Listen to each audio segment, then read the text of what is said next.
You're listening to Miss Style, Strength, and Grace with Deidra Murphy. This is your one-stop shop for style, fashion, health, and fitness. Deidra's passion is to help empower women to reach their fullest potential, both inside and out. Deidra and her guests will be discussing how to develop your style, health, and lifestyle hacks to energize your day and inspire you to keep reaching higher levels of success. Deidra is a professional fashion stylist, health guru, and Mrs. Washington 2017. It's time to get open and honest with Deidra. Hello and welcome, lovely. My name is Deidra Murphy, and I am your host of Miss Style, Strength, and Grace. Today, we're talking about what it means to lose.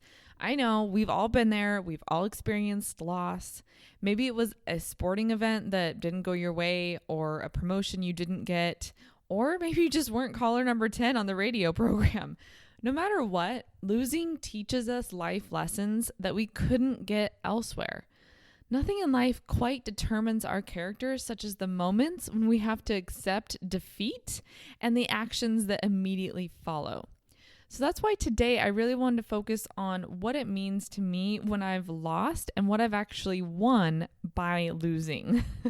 And maybe that doesn't make sense, but in my world, I've gained a lot just from the times where things didn't go my way.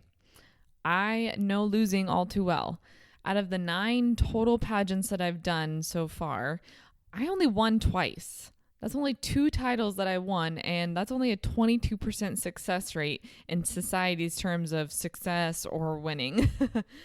But no matter what the actual outcome was, I gained monumental life lessons that made me walk away like a winner on the inside, no matter if I had the crown or not.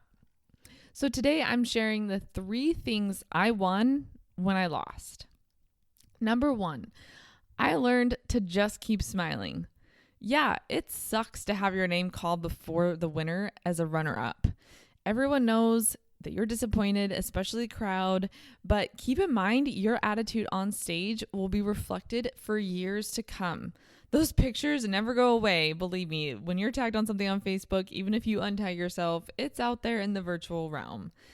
Out of all the times that I lost, I was so thankful when I look back at pictures of the winner getting crowned that I didn't have a RBF living on my face.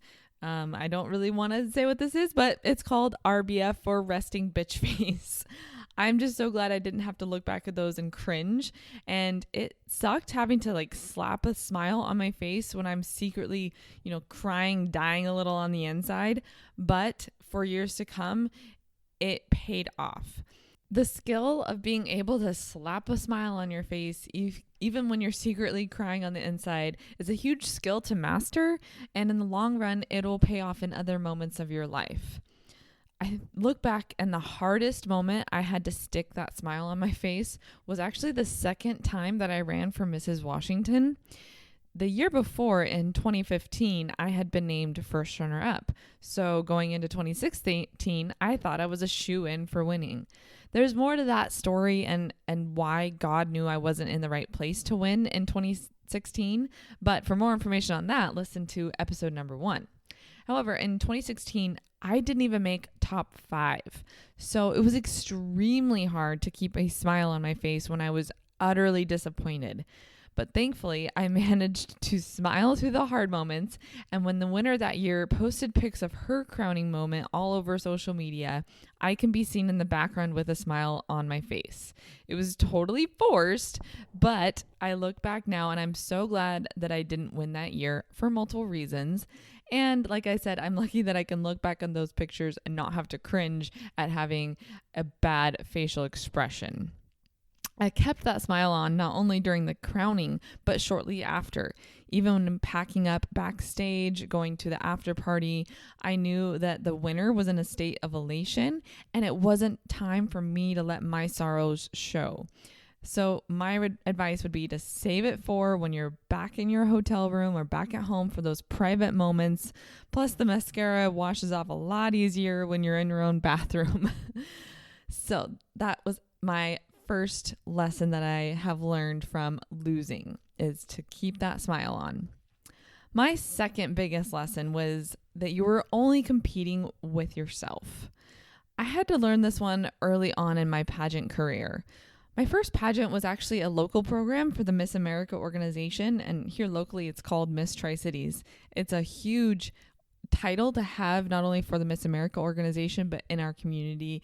It's such a pillar of our community, not just like what's going on in the community as far as events and other appearances, but Miss Tri-Cities is really well known for being very active. I signed up, honestly, just as a bucket list item before I aged out at the ripe old age of 24 in the Miss America organization. At the time, I was 23. I hoped that it would be a fun experience, that I would gain, friendships along the way, and that I might get some scholarship dollars. Because of this mentality, I didn't pay attention to what the other girls were doing, were wearing, saying on stage, etc. I competed in a $100 prom dress that I found at Macy's, and I simply did my best, and I was myself.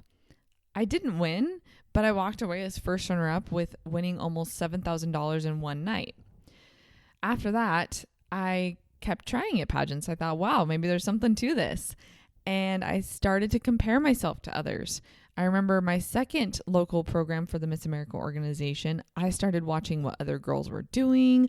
I tried to copy them and say, oh, well, so-and-so won doing this turn, so maybe I should do that turn. And just made it more about copying what other people did. And I wasn't being authentic to myself, even trying to sound like other contestants in phases of competition. And this led to more pageants where I was named a runner-up and not actually achieving my goal. It wasn't until I put my blinders on, so to speak, that I finally won my first pageant and became Miss Columbia Basin 2011. Now that was the catalyst that allowed me to compete at Miss Washington, again for the Miss America organization. And overall, I gained $10,000 in scholarships just in 1 year's time. So I want you to remember that every time you compete, I want you to just focus on what aspects you can do better, that you want to improve on as compared to the last time you competed. Don't try to copy another girl or wear something just because it's super trendy or it's a certain style that looks great on somebody else. Be yourself. You're only out there to compete with yourself and better you. Maybe your goal is to simply work on your interview skills. Maybe you want to work on your walk and your poses or get to a new level of fitness that you've never reached before. Whatever it is, just be yourself and put those, blinders on like you were the horse in the race, so to speak. Again, like when I look back at it, anytime that I've succeeded or done well in pageants was when I just did my best.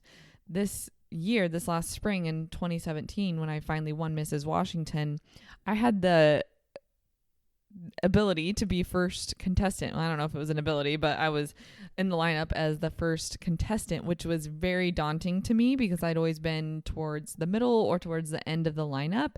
So to go out there first, I was scared to death. But this year I went out there each time on stage and just said, you know what? I'm going to set the bar high for myself, do my very best. And as soon as I walked off stage, I didn't have to worry about what anybody else was doing because they were all behind me. My phase of competition was over for, swimsuit, evening gown, onstage question. And I just got to do my best. And as the saying goes, long story short, I ended up winning this year. So it just truly shows that you're only out there to compete with yourself. Lastly, number 3, as cliche as it is, everything happens for a reason. That is my biggest takeaway from pageantry and my involvement in that, in pageant organizations. I know it sounds super contrite, but it has really resonated with me, especially this last year of competing, as I'm now going to retire of pageantry after I give up my title as Mrs. Washington next year. I wasn't supposed to win Miss Washington with the Miss America organization back in 2011. As I look back now, as a 30-year-old woman and where my life was at 23, 24, if I would have won, it meant I would have had to move to Western Washington in the Seattle area, if you're not familiar with Washington State. But by staying in my hometown in Eastern Washington, I was able to continue my career of teaching at the time, continue cheer coaching, which I wouldn't have had that opportunity if I would have moved to the western side of the state. And not only that, in that very same year, I met my soulmate, Chris. If I would have moved, I would have never met him, and he eventually became my husband in 2013. So I look back with thankfulness, knowing that everything happened the way it was supposed to happen, and it all panned out in the end. And I was able to meet Chris my last year as a title holder for the Miss America organization. And he was also able to come to my last night as Miss Columbia Basin when I crowned my successor, as she would go on to compete at Miss Washington the next year. And it was just a really special moment for him to be able to experience that with me as kind of the end of my, what I thought was my pageant time. And then let's fast forward to 2016, the second time that I competed for Mrs. Washington. Honestly, now that I look back, I didn't deserve to win. I wasn't myself. I had a very negative and honestly an entitled attitude. I thought I had it in the bag and that I was supposed to win, but I am thankful that I didn't win. That year, it was Natalie Lutmer that won Mrs. Washington, and she went on to win Mrs. America just a month and a half later. It was clearly her year for the title, and she went on to accomplish amazing things, not only for the Mrs. Washington program, but also for Mrs. America, and she helped put Washington on the map for national pageantry. Lastly, not becoming Mrs. Washington in 2016 allowed me the opportunity to focus on growing my passion for my business of personal fashion styling. If I would have won in 2016, I know I would have put my fashion business on the back burner during a crucial point in my business. It was about to explode in a wonderful way with more speaking engagements, more clients, more traveling opportunities. And if I would have been Mrs. Washington on top of that, I wouldn't have been able to truly grow my business. It was kind of like my baby at the time. And if I would have been a title holder on top of that, I know that my baby wouldn't have grown with all the nourishment and the help that it needed. So those are the three biggest life lessons I learned after losing in pageantry. In an upcoming episode, I will also be sharing my biggest takeaways after competing at my first and only national pageant at Mrs. America this summer. I can't wait to share the life lessons from that experience, but also be sure to stay tuned as I will be interviewing Mrs. America 2016 Natalie Lutmer herself. She will be sharing her experience as a national title holder, as well as providing tips for anyone looking to succeed in pageantry. As always, please be sure to rate, review, and subscribe to this podcast with iTunes so we can be able to help empower other women across the world. With Style and Grace, I'm Deidra Murphy.